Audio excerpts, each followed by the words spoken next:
नमस्कार दोस्तों, मैं आपका स्वागत करता हूं आपके अपने YouTube चैनल एग्ज़ाम स्किल पर। और जैसा कि मैं आपको पहली वीडियो में बताया था कि भाई आज की जो क्लास होगी वो क्लास एक अच्छे क्वेश्चनों की होगी, जो मिसलिनियस क्वेश्चन होंगे, कि जो आपके मिसलिनियस क्वेश्चन होंगे जो अलग अलग कॉम्पिटिटिव एग्ज़ाम्स में आए हुए होंगे। तो भाई आप एक बार अब अपने सभी साथियों को साथ जोड़ लें और वीडियो को लास्ट तक जरूर देखें, कि वीडियो को लास्ट तक बने रहें वीडियो में मेरे साथ ही। तो चलते हैं हम क्वेश्चन की तरफ, ठीक है। तो पहला क्वेश्चन बच्चे आपके सामने है, किसी संख्या के 80% में 80 जोड़ा जाता है तो प्राप्त परिणाम संख्या के बराबर है। तो संख्या ज्ञात कीजिए। तो क्वेश्चन क्या है भाई, तो क्वेश्चन का स्टेटमेंट क्या कह रहा आपको, तो क्वेश्चन ने कहा कि किसी संख्या के 80% में, तो मान लिया कि कोई संख्या n है और इस n के कितने परसेंट में, 80% में, तो n का 80% में आपने ऐड कर दिया 80। किसी संख्या n के 80% में आपने ऐड कर दिया 80, तो आपको प्राप्त क्या हुआ, तो प्राप्त हुआ क्वेश्चन में, तो प्राप्त जो परिणाम है यानी कि जो रिजल्ट आया 80 जोड़ने के बाद, वो इनिशियल संख्या के ही बराबर है, यानी कि उस संख्या के बराबर है जो संख्या का आपने 80% लिया था। तो इसका मतलब है कि वो संख्या पूर्ण रूप से प्राप्त हुई। तो इसका मतलब है संख्या का आपको क्या प्राप्त हुआ, 100% ही रिजल्ट आपको प्राप्त हुआ। क्या प्राप्त हुआ, 100% रिजल्ट आपको वही संख्या प्राप्त हुई, तो संख्या का 100% प्राप्त हुआ। तो इसका मतलब है कि अगर मैं इसको सोल्व आउट करूं तो नंबर का 20% क्या होगा, तो आप कहोगे कि नंबर का जो 20% है वो किसके इक्वल होगा, 80 के इक्वल होगा। तो नंबर किसके इक्वल होगा, तो आप कहोगे 20 से 1 टाइम्स और 20 से कितने टाइम्स, 5 टाइम। तो इसका मतलब रिजल्ट क्या होगा आपका, तो आप कहोगे कि रिजल्ट होगा 8 पंजे 40। तो इसका मतलब आपका आंसर क्या है जी इस क्वेश्चन का, तो आपका आंसर है 400। वह संख्या कितनी होगी भाई, आपकी 400 होगी। किसी संख्या का 80% आपने किसी संख्या के 80% में आपने 80 ही जोड़ दिया। जोड़ देने के बाद आपका रिजल्ट क्या आया, वही संख्या पूर्ण रूप से प्राप्त हुई, यानी कि संख्या का कितना परसेंट प्राप्त हुआ जी, आपको 100% प्राप्त हुआ। तो तब आपने n की वैल्यू निकाल दी कितनी, 400। तो इसका मतलब आपका आंसर क्या है, ऑप्शन सी है, ठीक है जी। तो उम्मीद है कि ये सवाल आपकी समझ में आया होगा। बड़ा आसान सा, बड़ा अच्छा क्वेश्चन था आपका।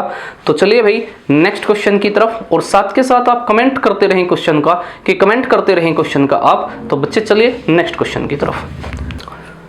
तो चलिए दोस्तों एक और क्वेश्चन आपके सामने है। क्वेश्चन क्या है, किसी संख्या के 60% में से 60 घटाया जाता है तो प्राप्त परिणाम 60 प्राप्त होता है। यानी कि अगर किसी नंबर के, कोई नंबर है n और इस नंबर n के 60% में से आपने माइनस कर दिया कितना, तो आपने 60 घटाया, 60 घटाया आपने, तो प्राप्त क्या हुआ, तो आपने कहा कि प्राप्त संख्या भी 60 ही है। कितना है, 60 ही है। जो आपकी प्राप्त हुई संख्या है वो भी कितनी है, 60 है। अगर 60 ही है तो इसका मतलब होगा n का जो 60% होगा, तो 60/100 वो इक्वल टू कितना होगा जी, 120 के, और 60 से कितने टाइम्स कैंसिल आउट हो गया, 2 बार। तो n कितना आया आपका, तो आपका n रिजल्ट आया 200। यानी कि वो संख्या आपकी कितनी है, 200 है। और अगर 200 है तो इसका मतलब आपका ऑप्शन क्या ठीक होगा, डी ठीक होगा, कि वह संख्या क्या होगी, 200 होगी, जिसके 60% में अगर आपने 60 जोड़ दिया तो क्या मिलेगा भैया आपको रिजल्ट, तो आपको रिजल्ट मिलेगा आपका कितना, 60। कितना, 60, ठीक है जी। तो चलिए बच्चों एक और क्वेश्चन आपके सामने है, बड़ा अच्छा क्वेश्चन आपके सामने है। ये भी प्रीवियस ईयर का ही क्वेश्चन है, कि ये भी आपका प्रीवियस ईयर का ही क्वेश्चन है। तो आप इसको ट्राई कीजिए, और ट्राई करके आप क्वेश्चन को का आंसर कमेंट बॉक्स में देने की कोशिश कीजिए,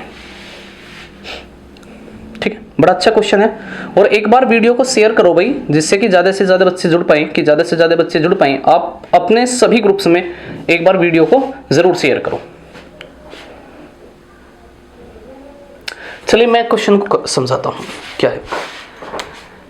दो संख्याओं का योग 50 520 है। तो इसका मतलब अगर दो संख्याएं a और b मान लिया आपने कि दो संख्याएं a और b हैं, तो दोनों का जोड़ कितना है, तो आप कहोगे 520 है। दोनों का जोड़ कितना है, 520 है। यदि पहली संख्या को 4% घटा दिया गया और दूसरी संख्या 12% बढ़ा दी जाए तो प्राप्त संख्याएं बराबर होंगी।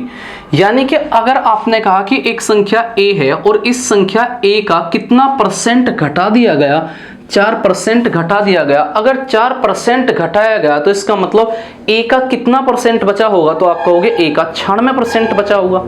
यानी कि इस ए का जो 96% है, यानी कि 96% है जो ए का, वो किसके बराबर होगा, तो आप कहोगे कि जो दूसरी संख्या बी है, अगर दूसरी संख्या b है तो b में अगर आपने 12% इंक्रीजमेंट किया तो उस 12% के इंक्रीजमेंट के बराबर होगा। तो अगर b संख्या में 12% का इंक्रीजमेंट करूं तो आप कहोगे कि संख्या b खुद 100% तो रही होगी, 12% का इंक्रीजमेंट है तो कितनी रही होगी, 112% होगी भाई। यहां 4% की कमी हुई तो 96% रिजल्ट, और यहां 12% की वृद्धि हुई तो 112% हुआ। और इतना किसका जी, बी का। अब दोनों संख्याएं बराबर है ऐसा करने के बाद, तो भाई परसेंटेज से परसेंटेज कैंसिल आउट हुआ। अब कितने से कैंसिल आउट कर सकें जी हम आप इसे, तो आप कहोगे कि 4 से कर सके, 4 दूनी 8, 4 चौक 16, 4 दूनी 8, 4 अठे 32। अगर मैं कैंसिल आउट करूं तो कितने से और होगा जी आपका, तो आप कहोगे कि 4 6 24 और 4 सते 28, यानी कि 6a बराबर किसके होगा, 7b के होगा। यानी कि 6a की वैल्यू किसके बराबर होगी, 7b के बराबर होगी। बताओ यहां तक का आपका कोई दिक्कत है या नहीं। यानी कि आपने यहां a और b दोनों का रिलेशन निकाल लिया, तो आप कहोगे कि अगर मैं यहां रेशो की बात करूं तो a अपॉन b क्या होगा, तो आप कहोगे कि जो a अपॉन b होगा, a अपॉन b की वैल्यू होगी 7/6 के। यानी कि अगर a की वैल्यू 7 यूनिट है तो b की वैल्यू कितनी होगी, 6 यूनिट होगी। कितनी यूनिट होगी, 6 यूनिट होगी। अगर मेरे अनुसार a की वैल्यू 7 यूनिट हुई तो b की वैल्यू कितनी है, 6 यूनिट है। तो भाई a प्लस b का मान 520 है, तो इसका मतलब a की वैल्यू कितनी यूनिट, 7 यूनिट, और b की वैल्यू कितनी यूनिट, 6 यूनिट। तो 7 और 6 13, यानी कि a प्लस b का जोड़ कितना आया, तो आपने कहा 13 यूनिट आया जी। कितने यूनिट आया, 13 यूनिट आया।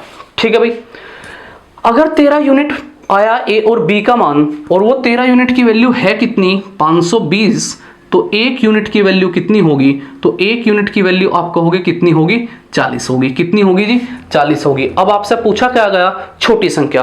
तो भाई a एक संख्या है जिसका रिजल्ट 7 यूनिट है और b दूसरी संख्या है जिसका 6 यूनिट है, तो छोटी संख्या 6 यूनिट होगी, तो 6 यूनिट का मान कितना, तो 6 गुना 40, तो कितना होगा जी आपका 240। तो छोटी संख्या कितनी हुई आपकी, तो आपका आंसर है 240 हुई जी। कितनी हुई, 240 हुई। तो उम्मीद है कि सवाल आपकी समझ में आसानी से आया होगा। बड़ा अच्छा क्वेश्चन था आपका, कि बड़ा क्वेश्चन अच्छा था ये आपका, तो आप इसे नोट डाउन जरूर करना भाई अपने नोट्स में, ताकि आप इसका बेनिफिशियल आसानी से ले पाओ। ठीक है बच्चे, तो चलते हैं नेक्स्ट क्वेश्चन की तरफ। चलिए साथियों, एक और क्वेश्चन आपके सामने है, बड़ा अच्छा क्वेश्चन है। a का 5% बराबर b है, तो 20 का b% क्या होगा, 20 का b% क्या होगा। अब आप समझिए इसे कि इस सवाल को किस तरीके से किया जा सकता है। भाई आप यहां से b की वैल्यू निकाल लो। अगर मैं यहां b की बात करूं तो आप कहोगे कि a इंटू कितना, 5% का मतलब होगा 5/100। ठीक है जी, कितना होगा, 5/100 होगा। या आप एक चीज इस तरीके से आसानी से इस तरीके से समझो कि क्या b की वैल्यू सीधा का सीधा लिख सकूं मैं, a का 5% है ना, क्या मैं इस b की वैल्यू a का 5% सीधा ही वैल्यू पुट कर दूंगा।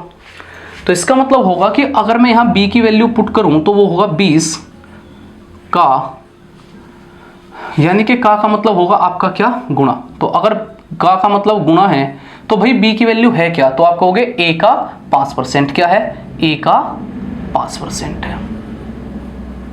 ये किसकी वैल्यू है भाई, तो आप कहोगे कि ये वैल्यू केवल b की है। किसकी है ये वैल्यू, केवल b की है। और यहाँ क्या है, b%, तो आपने यहाँ परसेंट लगाया, ये रिजल्ट आया जी आपका। अब इसे सोल्व आउट करना भाई, तो मैं क्या कह सकूं कि 20 इंटू a, और 5% का मतलब क्या होगा, 5/100 के।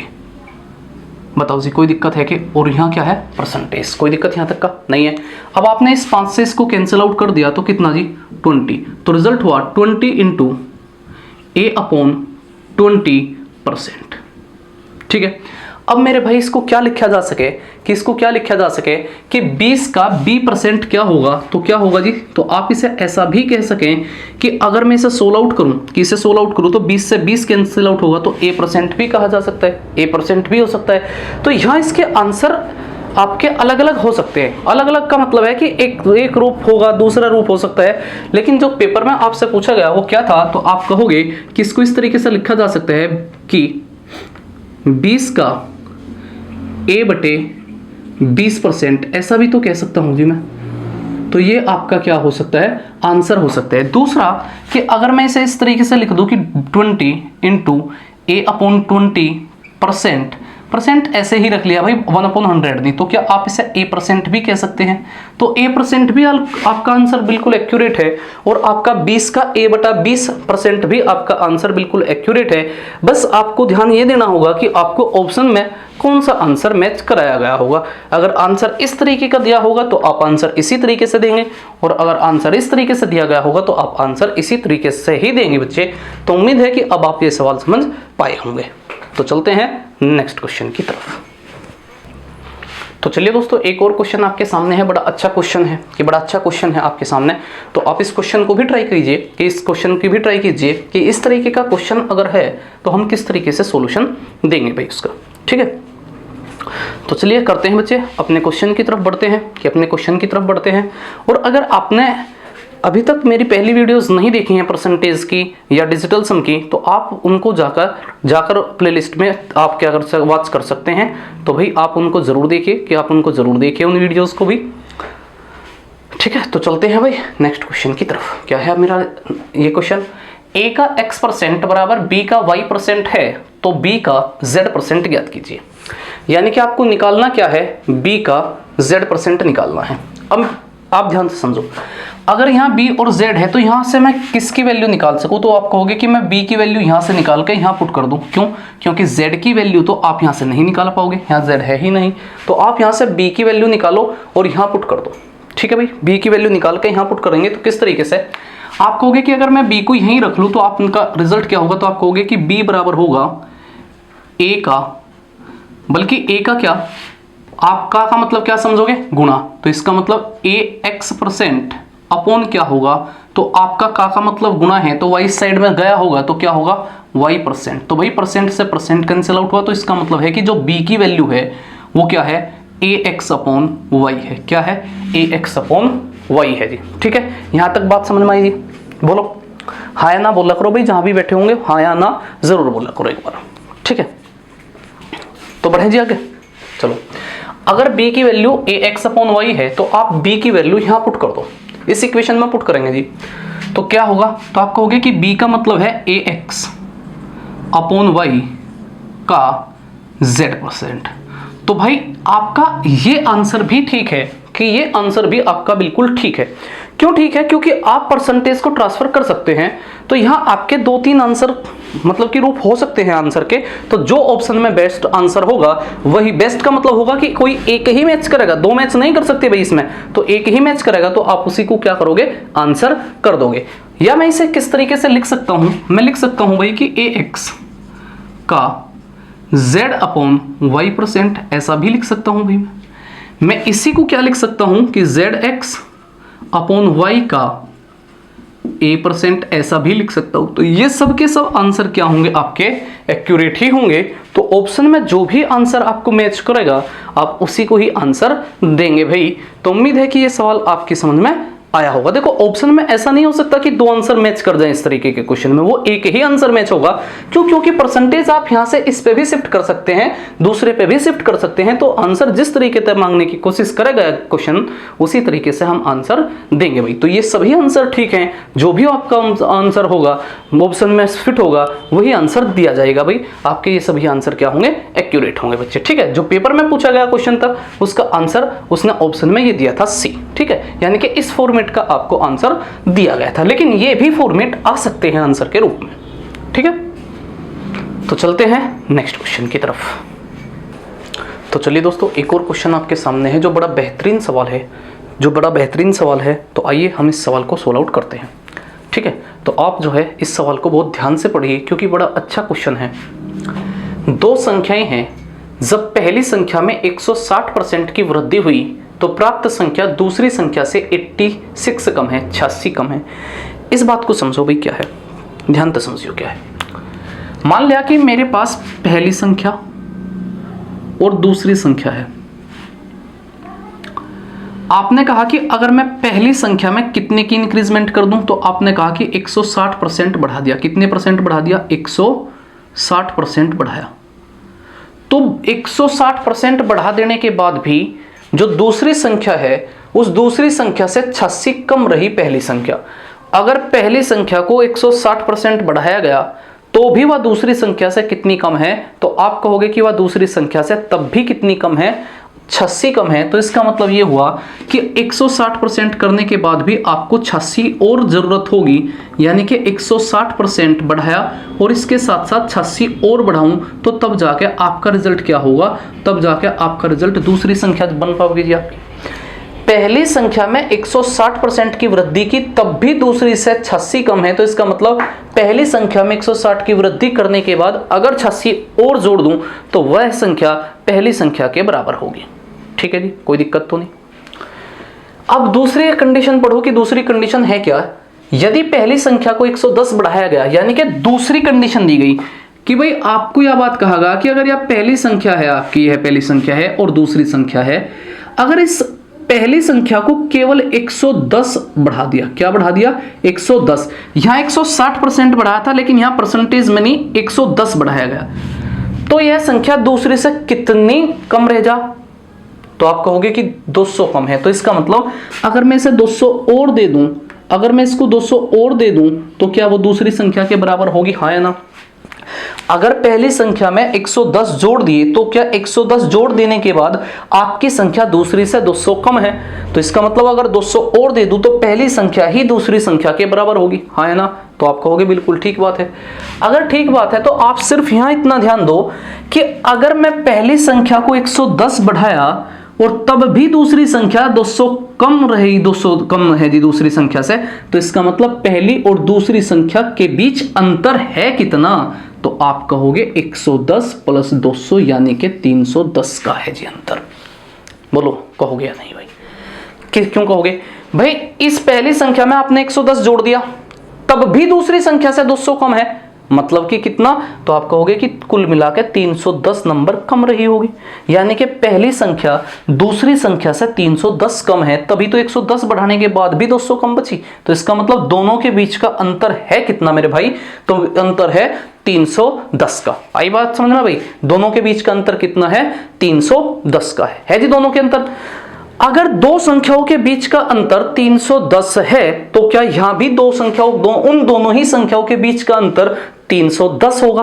तो आप कहोगे कि अगर यहां वे दो ही संख्या हैं, यहां उनके बीच का डिफरेंस 310 है, तो वही संख्या ये हैं, तो क्या इनके बीच का भी डिफरेंस 310 ही होगा? तो बिल्कुल 310 होगा।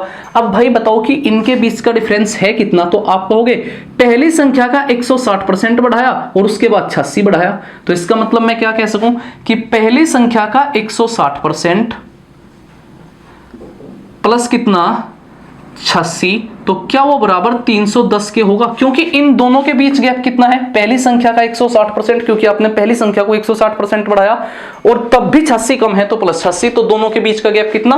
पहले का 160% प्लस 86, लेकिन यहां से गैप कितना निकल का आया दोनों के बीच का? 310 आया। तो भाई यहां से आप क्वेश्चन करोगे तो पहली संख्या का जो 160% होगा तो आप कहोगे 160 बटे कितना? 100 बराबर 310 में से अगर मैं 86 माइनस कर दूं तो आपका रिजल्ट क्या बचेगा? तो आप कहोगे कि बचने वाला जो नंबर होगा वो होगा 224। कितना होगा? 224। तो यहां से पहला नंबर आसानी से निकाल पाओगे जी आप। तो पहला नंबर क्या होगा? 224 बटे 160 गुणा कितना? तो आप कहोगे कि गुणा होगी 100 की। 0 से 0 कैंसिल आउट, 4 चौक 16, 4 पंजे 20, 4 छीक 24, 2 दूनी 4 और कितनी बार? 28 बार, और 2 से कितनी बार? 5 बार। तो इसका मतलब कितना जी? 140। कितना आया? 28 गुणा 5 140। तो इसका मतलब पहली संख्या कितनी हुई आपकी? तो पहली संख्या हुई आपकी 140। कितनी हुई जी आपकी पहली संख्या? 140 हुई। आपने कहा दोनों का जोड़ निकालो। भाई एक बात बताओ आप यहां, अगर मैं कहा कि पहली संख्या मेरी 140 है, कितनी है? 140 है। पहली संख्या कितनी है? 140 है। तो दूसरी संख्या क्या होगी? तो आप कहोगे दोनों के बीच का अंतर 310 है। अगर दोनों के बीच का अंतर 310 है तो इसका मतलब दूसरी संख्या 310 ज्यादा होगी। तो दूसरी संख्या क्या होगी? तो आप कहोगे 140 प्लस 310 होगी। बोलो जी। पहली संख्या 140 है, दोनों के बीच का अंतर कितना है 310 का है, तो इसका मतलब दूसरी संख्या क्या होगी, वो 310 ज्यादा होगी, यानी कि 140 तो होगी, 310 और ज्यादा होगी, तो दोनों का जोड़ क्या होगा। तो भाई अगर आपको जोड़ निकालना तो जोड़ दो जी आप इसे, तो जोड़ोगे 310 140 और 140, 14 दूनी 28 280, यानी कि 590। तो इसका मतलब पहली संख्या प्लस दूसरी संख्या का जो जोड़ होगा वो जोड़ होगा आपका 590 होगा जी। ठीक है जी, तो कोई दिक्कत है कोई सवाल में बोलो। देखो इस स्टेटमेंट को ध्यान से समझो कि अगर पहली संख्या को 160% बढ़ाएगा, तो आपने पहली संख्या 160% बढ़ाई, तब भी दूसरी से 86 कम है, तो इसका मतलब 160% बढ़ाने के बाद आपने 86 और दे दिए, तब जाके पहली के बराबर होगी। तो इसका मतलब पहली और दूसरी के बीच का गैप कितना है 160%, पहली का 160% प्लस 86, ये गैप है जी पहली का, अंतर ये। और दूसरे सवाल में इनके बीच में ही डिफरेंस दूसरे तरीके से क्या कहा कि अगर मैं पहले नंबर को 110 बढ़ाऊं तब भी दूसरे से 200 कम है, तो इसका मतलब भाई दूसरा नंबर कितना बड़ा है पहले से, तो आप कहोगे 310 बड़ा है। और आप यहां कह रहे हैं कि गैप कितने का है 160% है पहले का प्लस 86, तो वो 310 के बराबर होगा। तो पहली संख्या क्या होगी 140, और अगर पहली संख्या 140 है तो दूसरी कितनी बड़ी है, यहां के डाटा के अनुसार 310 बड़ी है, तो दूसरी संख्या कितनी आएगी आपकी 140 प्लस 310। कहागा दोनों संख्याओं का जोड़ निकालो जी आप, तो आप इसका और इसका जोड़ निकाल दिया तो कितना 590 है जी। ठीक है, तो उम्मीद है कि सवाल आपकी समझ में आया होगा। ठीक है भाई, और अपने साथियों को भाई शेयर जरूर करो।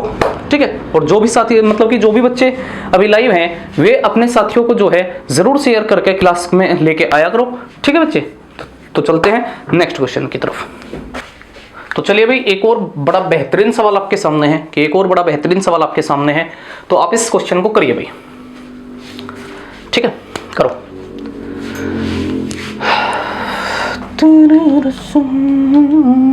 गाने पर ध्यान नहीं देना, क्वेश्चन पर देना।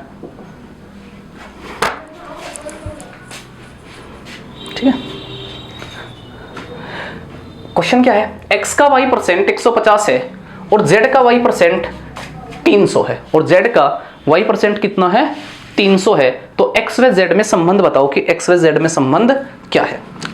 अब आप एक चीज ध्यान से समझो कि संबंध किसके साथ है, x का z के साथ संबंध बताया गया, पूछ लिया आपसे, तो क्या y है क्या इसमें, तो इसका मतलब सीधा सा सवाल से y को एलिमिनेट कर देना जी, हटा देना। अगर आपने क्वेश्चन था y हटा दिया तो रिलेशन x और y के z के बीच में ही होगा। समझो x का y% क्या है 150, तो इसका मतलब आप ऐसा लिख सके कि x का मतलब गुणा ही लिख दूं सीधा, x का मतलब क्या है गुणा, y% कितना है के बराबर है 150 के बराबर है, किसके बराबर है 150 के बराबर है, ऐसा मैं कह रहा है क्वेश्चन भाई, तो ऐसा क्वेश्चन कह रहा। और z का y% क्या है 300 है, तो z का y% क्या है, तो आप कहोगे कि z का y% 300 है। ठीक है भाई, ये दो स्टेटमेंट आपको खुद क्वेश्चन ने दिए, तो आपको निकालना x और z के बीच रिलेशन भाई। अब आप दोनों में कॉमन क्या देख रहे हैं कि यहां भी y% है और यहां भी y% है, यहां भी y% और यहां भी y% है, तो आप दोनों को डिवाइड कर दो जी। अगर दोनों को डिवाइड करूं तो y% cancel out, y% cancel out, 150 से एक बार और 150 से दो बार, तो मैं क्या लिख सकूं x/z बराबर 1/2 के। तो क्या मैं कह सकूं कि भाई z की जो वैल्यू होगी वो बराबर होगी 2x के, तो क्या यहां जो रिलेशन है वो रिलेशन केवल x और z के बीच ही आया ना जी, x और z के बीच ही रिलेशन। तो आपका आंसर क्या होगा कि जो z की वैल्यू होगी वो किसके इक्वल होगी 2x के इक्वल होगी, और यही आपका क्या होगा बच्चे आंसर होगा, यही आपका क्या होगा आंसर होगा। देखो आज के जो क्वेश्चन है बड़े बेहतरीन सवाल है, ठीक है, कि ये बड़े बेहतरीन सवाल हैं, और ये क्वेश्चन किसी बेस पे नहीं है कि पर्टिकुलर किसी टाइप के हैं, लेकिन जो मैक्सिमम क्वेश्चन पूछे गए भाई तो वे इसी तरीके के क्वेश्चन अब पूछ रहा पेपर में, कि इसी तरीके के क्वेश्चन ज्यादातर अब क्वेश्चन में पूछे जा रहे हैं जो किसी टाइप पे नहीं है। ठीक है भाई, तो चलते हैं बच्चे नेक्स्ट क्वेश्चन की तरफ। तो चलिए दोस्तों एक और क्वेश्चन आपके सामने, बड़ा बेहतरीन सवाल आपके सामने है भाई, कि बड़ा बेहतरीन सवाल आपके सामने है, आप इस क्वेश्चन को ध्यान से समझिए। ठीक है, ऐसा सवाल है कि आपकी बुद्धि को खोल देगा। ठीक है, कि बुद्धि को खोल देगा। तो बताओ क्या किस तरीके से सॉल्व आउट करें, तो मैं समझा रहा भाई आपको, आप यहाँ ध्यान दीजिए कि ध्यान दीजिए आप। ठीक है, आप जहाँ भी बैठे हुए हैं एक बार हाँ या ना बताओ कि ये सवाल आपको दिखाई दे रहा है या नहीं। तो आप कहोगे जी बिल्कुल दिखाई दे रहा, तो इसका मतलब ये है कि ये सवाल कैसा सवाल है, खतरनाक सवाल है पूरा। ठीक है, दीज आर द खतरनाक सवाल, बड़े खतरनाक सवाल। यदि 120 को x% घटाने पर 40 को x% बढ़ाने पर परिणाम के बराबर आता है।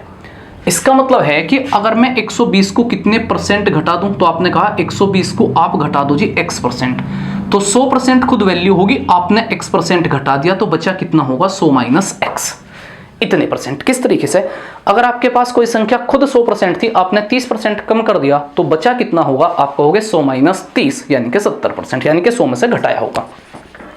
तो यहाँ x% घटाना था तो 100 माइनस x। अब आपने कहा कि जो ये रिजल्ट आया ना, वो रिजल्ट किसके बराबर होगा, वो रिजल्ट होगा तो अगर आप 40 को क्या कर दें x% बढ़ा दें, तो 40 को अगर x% बढ़ा दो तो कितना होगा 100 प्लस x और परसेंट। ठीक है भाई, अब निकालना है क्या 180 का x प्लस 20%। अगर 180 का x प्लस 20% निकालना, तो मतलब अगर x की वैल्यू पता चल गई मुझे, तो भैया मैं निकाल दूँ आसानी तक कि 180 का कितने परसेंट निकालना होगा। तो आप यहाँ से x की वैल्यू कैलकुलेट करोगे तो परसेंटेज से परसेंटेज कैंसिल आउट हुआ, और 40 से कितनी बार कैंसिल आउट हुआ, तो आप कहोगे 3 बार कैंसिल आउट हुआ जी 3 बार। तो अगर मैं यहाँ बात करूँ तो ये मल्टीप्लाई कर दिया तो कितना 300 माइनस कितना 3x इक्वल टू कितना होगा 100 होगा। तो यहाँ से आप क्या कह सके प्लस x, यहाँ से आप क्या कह सके भाई कि अगर 100 इस तरफ गया तो 200 और इस तरफ गया तो 4, तो 4x की वैल्यू कितनी होगी 200 होगी। तो यहाँ से x की वैल्यू कितनी आई जी 50 आई। कितनी आई x की वैल्यू 50 आई जी। बताओ कोई दिक्कत तो नहीं है।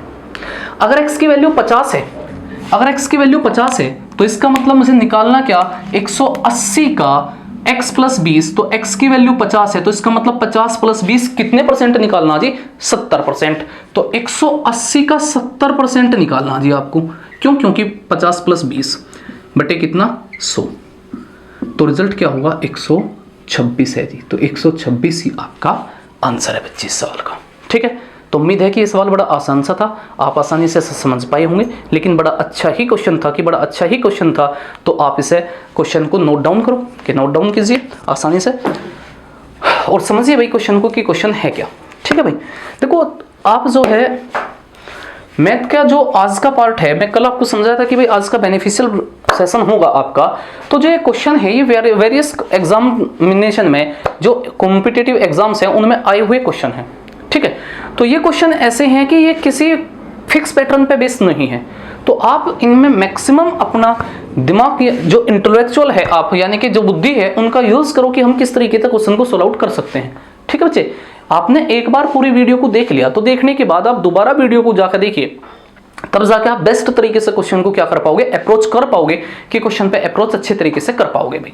ठीक है बच्चे, तो अगले नेक्स्ट क्वेश्चन की तरफ बढ़ जाए भाई, तो चलते हैं नेक्स्ट क्वेश्चन की तरफ। ठीक है भाई,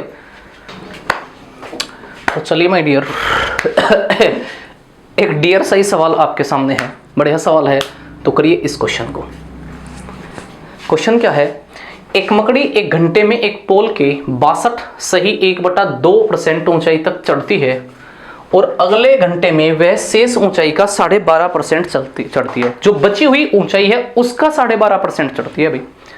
यदि पोल की ऊंचाई 192 मीटर है तो दूसरे घंटे में चढ़ी गई ऊंचाई ज्ञात करो, यानी कि केवल दूसरे घंटे के अंदर कितनी चली, तो शेष ऊंचाई का 12.5% वो आपको निकालना है भाई। तो चलिए भाई क्वेश्चन किस तरीके से करेंगे इस तरीके के क्वेश्चन को। अब मेरी बात बहुत ध्यान से समझिए। आपने कहा कि भाई एक पोल है, अगर पोल है तो इस पोल का कितने परसेंट हिस्सा, तो आपने कहा कि इस पोल का 62 सही 1/2% हिस्सा उसने पहले ही घंटे में जंप कर लिया जी। अगले घंटे में क्या बची हुई जितनी दूरी थी, इस बची हुई दूरी का कितना, यानी कि जो शेष दूरी थी, शेष ऊंचाई थी आपकी, शेष हाइट, उसका कितने परसेंट 12.5% चला जी मकड़ी ने। तो अब आपसे पूछा गया कि अगर टोटल हाइट यहां से यहां तक की हाइट पोल की 192 मीटर है तो केवल दूसरे घंटे में चली गई हाइट बताओ कि दूसरे घंटे में कितनी हाइट उसने कवर कीजिए। अब आप छोटी सी बात ध्यान से समझो कि 62.5% का मतलब क्या होगा, तो आप कहोगे 62.5% का मतलब होगा 50% प्लस 12.5%, और इसका मतलब होगा 1/2 और इसका मतलब होगा भाई 1/8। तो एलसीएम लो तो कितना आया, तो आप कहोगे 5/8। मतलब ये है कि 12.5% का फ्रैक्शन रूप कितना है, आप कहोगे 5/8 है। और यहाँ 12.5% का मतलब क्या है, तो यहाँ आप कहोगे कि 1/8 है। अब यहाँ थोड़ा सा फोकस करिए सवाल पे। आपने कहा कि जो पहले घंटे में चढ़ी गई दूरी है वो कितनी है आपकी 62.1/2% है पहले घंटे की। पहले घंटे की आपकी कितनी है, तो आपने कहा पहले घंटे में 62% चले, तो इसका मतलब 5/8 चले। क्या चले जी, 5/8 चले। और जो दूसरे घंटे में चले मकड़ी चली वो 12.5% चली। किसका, शेष का 12.5%, मतलब कि शेष डिस्टेंस का कितना 1/8 हिस्सा। अब आप ध्यान से समझिए भाई, ऐसा कोई भी सवाल जिसके अंदर आपको परसेंटेज दी गई हो और आप परसेंटेज को फ्रैक्शन बना पाओ, तो आप मान लो, ध्यान से समझिए भाई, मान लो कि जो हर है यहाँ 8 है और हर यहाँ भी 8 ही है, मान लो इन दोनों का गुणनफल ही टोटल हाइट है। अब आप कहोगे इनका गुणनफल ही क्यों मान ले, क्योंकि भाई 1/8 कहीं ना कहीं जब आप 5/8 निकालोगे तो इस 8 से डिवाइड होगा ना, और दोबारा शेष जो बचेगा उसको इस 1/8 से डिवाइड होगा, 8 से डिवाइड होगा, यानी कि 2 बार 8 से डिवाइड होना होगा। तो मैं पॉइंट से बचने के लिए क्या कर लिया, मान लिया कि इन दोनों का गुणनफल ही, हर का गुणनफल ही क्या है, हाइट है। आप जितने भी फ्रैक्शन के क्वेश्चन हैं उसमें मान सकते हैं कि टोटल वैल्यू क्या होगी, जो हर है उनका गुणनफल ही टोटल वैल्यूज होगी भाई। तो 8 8 64।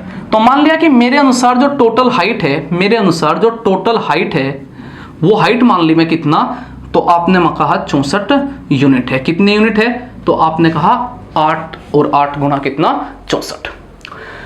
तो अब भाई इस 64 का कितना हिस्सा आपने चला, तो आप कहोगे कि 5/8वां हिस्सा पहले घंटे में चला। तो पहले घंटे में इसका 5/8 हिस्सा 64 का चला, तो कितना चला, 8 8 64, 8 5 40 चला जी। तो 40 यूनिट पहले घंटे में मकड़ी ने चला होगा, यानी कि पोल का कितना हिस्सा चढ़ी होगी मकड़ी, 40 यूनिट चढ़ी होगी। और दूसरे घंटे में कितना चढ़ी होगी, तो आपने कहा शेष का, तो 40 चढ़ चुकी, 64 में से 40 गए कितने भाई, तो आप कहोगे कि 24। तो 24 का कितना हिस्सा, 1/8, यानी कि 12.5%। तो इसका 1/8 हिस्सा कितना होगा, तो आप कहोगे 8 तिया 24, 3 यूनिट। तो दूसरे घंटे में केवल कितने यूनिट चढ़ी जी वहां, तो दूसरे घंटे में केवल 3 यूनिट ही चढ़ पाई पोल में। तो अगर मैं कहीं से 1 यूनिट की वैल्यू निकाल लूं, तो आप 3 यूनिट की वैल्यू निकाल कर बता दोगे कि केवल दूसरे घंटे में 3 ही यूनिट जंप कर पाएगी। तो इसका मतलब है 64 यूनिट की वैल्यू है कितनी, तो आप कहोगे 192 मीटर है, क्योंकि टोटल हाइट 192 है। तो भाई 64 से कितनी बार डिवाइड कर दिया आपने, 3 बार। तो 1 यूनिट का मान कितना है, 3 मीटर। तो 3 यूनिट का मान कितना होगा, तो आप कहोगे कि 3 गुणा 3 होगा, यानी कि 9 मीटर होगा। क्या होगा, 9 मीटर। तो आपका आंसर है कि दूसरे घंटे में, केवल दूसरे घंटे में मकड़ी के द्वारा चढ़ी गई डिस्टेंस कितनी होगी, 9 मीटर होगी। मैं दोबारा क्या है समझिए, जब भी आपको परसेंटेज देने के बाद हाइट इत्यादि दी जा, तो आप क्या करें, परसेंटेज को फ्रैक्शन बनाने के बाद सिर्फ एक बात काम करो कि जो बटे में संख्या है उनके गुणनफल को ही मान लो कि वहां टोटल हाइट है। क्या है, टोटल हाइट है। तो पोल की टोटल हाइट क्या मान ली आपने, 64 मान ली। अब 64 में से पहले घंटे में 5/8 हिस्सा यानी कि 40 यूनिट चढ़ा, तो बचे कितने, 24। और दूसरे घंटे में वो बची हुई दूरी का 12.5% चढ़ रहा जी, तो इसका मकड़ी, तो इसका मतलब 24 का 1/8 हिस्सा कितना, 3 यूनिट। अब 64 यूनिट कुल हाइट है, और हाइट कितनी है, 192। तो 64 यूनिट का मान 192, तो 1 यूनिट का मान कितना, 3। तो दूसरे घंटे में चली गई दूरी कितनी है, 3 यूनिट, यानी कि 9 मीटर की चढ़ाई की होगी भाई दूसरे ही घंटे में, केवल दूसरे घंटे में। किसने, मकड़ी ने भाई। ठीक है, तो आप इस सवाल को आराम से सोचिए सवाल को, और करने की कोशिश कीजिए। ठीक है, और अगर आपको थोड़ी दिक्कत हुई है सवाल में, तो क्या करें आप कि वीडियो को जब आप दोबारा देखो तो पॉज करके एक बार वीडियो को 2 या 3 टाइम्स रिपीट करके देखिए उसको, तो आप आसानी से समझ पाओगे बच्चे। ठीक है, तो चलते हैं नेक्स्ट क्वेश्चन की तरफ। तो चलिए दोस्तों, एक और क्वेश्चन आपके सामने है, बड़ा अच्छा क्वेश्चन है। तो क्वेश्चन क्या है, करते हैं। एक ट्रेन में उतने ही डब्बे हैं जितना कि प्रत्येक डब्बे में सीट हैं। एक ट्रेन में कितने डब्बे भाई, जितना कि एक डब्बे में क्या है, सीटें हैं।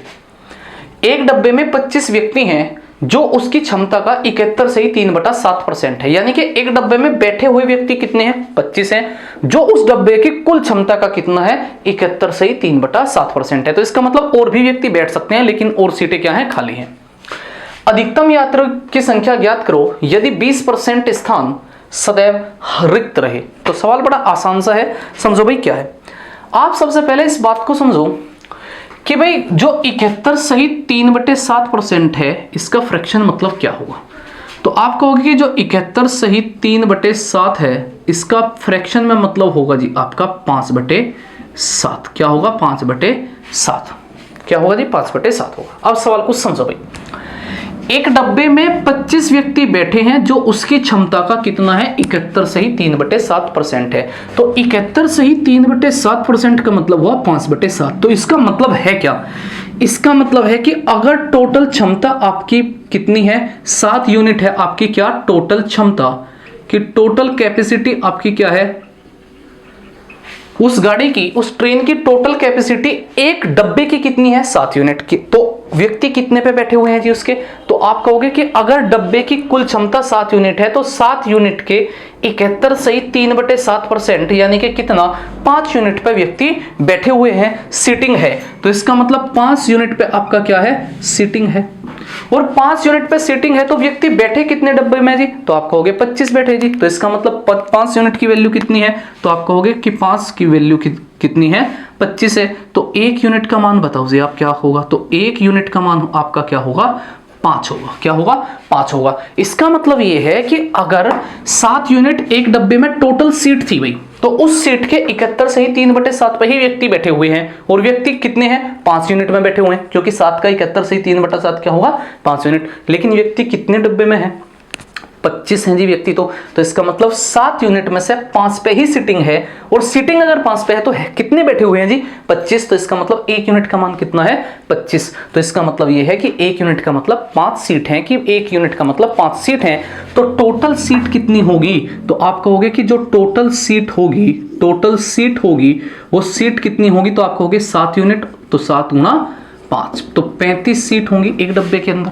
यानी कि एक डब्बे के अंदर टोटल सीट है 35, उस 35 में से 71 से ही 3/7 पे ही यानी कि केवल 5 ही यूनिट पे व्यक्ति बैठे हुए हैं, और कितने बैठे हुए हैं जी 25 बैठे हुए हैं। ठीक है, अब समझो सवाल में, एक ट्रेन में उतने ही डब्बे हैं जितने की प्रत्येक डब्बे में सीट। तो एक डब्बे में सीट कितनी है 35 है, कितनी सीट है 35 सीट है, टोटल तो 35 ही सीट है, सीटिंग कितने पे है 25 पे है। तो इसका मतलब ट्रेन में टोटल जो ट्रेन में टोटल सीट कितनी होंगी, टोटल सीट, तो आप कहोगे कि अगर ट्रेन के टोटल सीट की बात करूं तो एक ट्रेन में उतने ही डब्बे हैं जितने की एक डब्बे में सीट। तो एक डब्बे में सीट कितनी है 35 है, ये तो सीट हुई।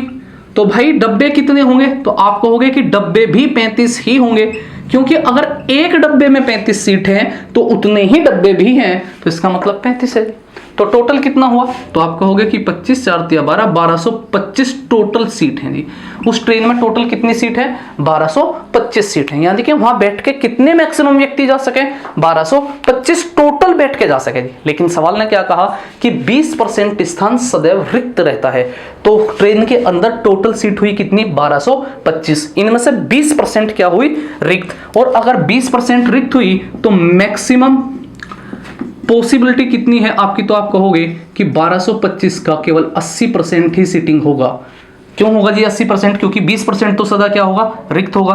तो कैंसिल आउट कर दो जी, 4 नहीं होगा 2 से, 2 चौक 8 2 पंजे 10, 5 दूनी 10, 5 चौक 20, 5 पंजे 25, 5 0 16 2 18,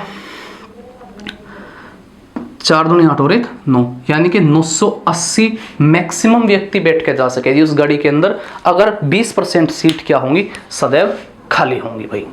ठीक है, तो कोई दिक्कत है इस सवाल के अंदर, तो उम्मीद है कि सवाल समझ में आया होगा। देखो क्या है, आपने कहा कि टोटल 71 से ही 3/7% कुल क्षमता का 71 से ही 3/7% पे ही व्यक्ति बैठे हुए हैं। तो 71 से ही 3/7% का मतलब क्या होगा 5/7, यानी कि 7 कुल क्षमता है तो उनमें से 5 पे ही बैठे हुए हैं, और 5 पे बैठे हुए हैं तो इसका मतलब 5 यूनिट का मान 25 व्यक्ति हैं, तो 1 यूनिट का मान कितना है 5। तो टोटल कैपेसिटी क्या हुई होगी उसकी, तो 35, यानी कि एक डब्बे में टोटल 35 सीट होंगी, और व्यक्ति कितने बैठे हुए होंगे 35 सीट में से केवल 25 पे, यानी कि 71 से ही 3/7% क्षमता पे।